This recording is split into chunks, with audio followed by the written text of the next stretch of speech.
Hello and welcome to दोस्तों ज्ञान campus. आपका अपने यूट्यूब चैनल ज्ञान कैंपस में आपका स्वागत है।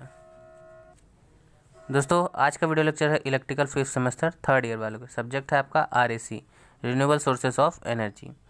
तो दोस्तों आज के वीडियो लेक्चर में हम नया टॉपिक सीखेंगे। चैप्टर 3 आपका है बायोमास एनर्जी, यानी बायोमास ऊर्जा। ठीक है, वीडियो में आगे बढ़ने से पहले एक और बात दोस्तों, वीडियो अच्छी लगे तो लाइक कीजिएगा, चैनल पर नया है तो सब्सक्राइब करके बेल आइकन प्रेस कर लीजिए। ठीक है दोस्तों, तो आपका ज़्यादा समय नहीं लेते हुए चलिए आज का लेक्चर शुरू करते हैं। तो बायोमास एनर्जी, ठीक है, तो बायोमास एनर्जी जाहिर सी बात है कि ये हमें प्रकृति से ये एनर्जी प्राप्त होती है। कैसे प्राप्त होती है? जो हमारे वेस्ट होते हैं, जो प्लांट्स के वेस्ट होते हैं और लकड़ियाँ वगैरह के वेस्ट होते हैं, उनसे हमें ये एनर्जी मिलती है। तो उसी चीज़ को हम बायोमास एनर्जी कहते हैं। ठीक है, तो आइए इसकी डेफिनेशन वगैरह देख लेते हैं, कैसे एग्ज़ाम में लिखना है, क्या है, नोट्स बनाने हैं, तो देख लेते हैं।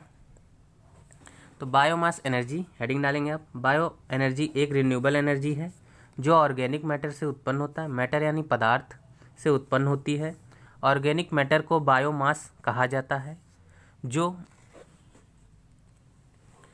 Agriculture waste, food waste, sewage, लकड़ियाँ, प्लांट्स वेस्ट आदि से आते हैं। ठीक है, या आते हैं। तो बायोमास कन्वर्जन हेडिंग डालेंगे नेक्स्ट। तो बायोमास कन्वर्जन क्या होता है? बायोमास कन्वर्जन टेक्नोलॉजीज़, ठीक है। तो बायोमास को कन्वर्ट करने की टेक्नोलॉजीज़ भिन्न भिन्न हैं। इसे मुख्यतः 3 भागों में बांटा जा सकता है। पहला डायरेक्ट कंबशन, ठीक है। दूसरा आपका यहाँ पे थर्मोकेमिकल, तीसरा बायोकेमिकल कन्वर्जन। डायरेक्ट कंबशन क्या होता है? तो डायरेक्ट कंबशन मेथड में बायोमास को ऑक्सीजन की उपस्थिति में जलाकर, कंबशन मतलब जलाना होता है, ठीक है, हीट एनर्जी प्राप्त की जाती है जिसमें बायो राख में परिवर्तित हो जाता है। इस मेथड का उपयोग घरेलू क्षेत्रों में स्मॉल इंडस्ट्रीज में किया जाता है जहां लकड़ियां, उपलो, वेजिटेबल वेस्ट यानी आपकी जो सब्जियों के वेस्ट होते हैं तथा एग्रीकल्चर वेस्ट, ठीक है, को सीधे जलाकर हीट एनर्जी प्राप्त की जाती है। वेस्ट यानी उनके कूड़ा करकट को, ठीक है। तो थर्मोकेमिकल सेकंड हेडिंग है इसमें। आप थर्मोकेमिकल भी आपको लिखना पड़ेगा, इसमें देख लेते हैं। थर्मोकेमिकल रिएक्शन बायोमास को अधिक उपयोगी रूप में परिवर्तित कर देता है, जैसे गैसेज यानी गैस, लिक्विड फ्यूल आपका तरल जो है तरल ईंधन, तथा दूसरे उपयोगी प्रोडक्ट में। ये प्रोडक्ट भिन्न भिन्न टेम्परेचर व दिखा नहीं आपको, हाँ, भिन्न भिन्न टेम्परेचर व प्रेशर पर प्राप्त होते हैं। थर्मोकेमिकल कन्वर्जन निम्न तरीकों से संभव है। पहला गैसिफिकेशन और दूसरा पायरोलिसिस, ठीक है। तो गैसिफिकेशन हेडिंग डाल लेंगे आप और इसमें देख लेते हैं गैसिफिकेशन क्या होता है। तो गैसिफिकेशन जब बायोमास को सीमित मात्रा में ऑक्सीजन व एयर की उपस्थिति में गर्म किया जाता है। क्या किया जाता है? गर्म किया जाता है। तो यह प्रोसेस गैसिफिकेशन कहलाता है।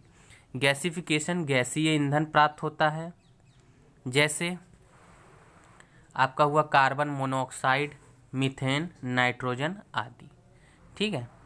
दूसरी हेडिंग आपका है पायरोलिसिस। तो इसमें देख लेते हैं। पायरोलिसिस वह प्रक्रिया है जिसमें बायोमास को एक क्लोज विजल बंद पात्र में, ठीक है, में वायु की अनुपस्थिति में उच्च ताप पर गर्म किया जाता है। इस प्रक्रिया में सॉलिड, लिक्विड तथा गैस फ्यूल प्राप्त होता है। इसमें मीथेन, हाइड्रोजन, नाइट्रोजन आदि लिक्विड तथा लिक्विड फ्यूल जैसे मेथनॉल, एसिटिक एसिड, टॉर आदि तथा सॉलिड फ्यूल जैसे सॉलिड फ्यूल में आपका क्या आता है? चारकोल प्राप्त होता है, ठीक है। थर्ड हेडिंग है बायोकेमिकल कन्वर्जन, ठीक है। बायोकेमिकल कन्वर्जन में बायोमास को माइक्रोबियम ऑर्गेनिज्म, इसे आप हिंदी में भी लिख सकते हैं, इंग्लिश में ही लिखिए तो आपको पढ़ने में आसानी होगी। आप वहाँ बोर्ड एग्ज़ाम में हिंदी में लिख लीजिएगा।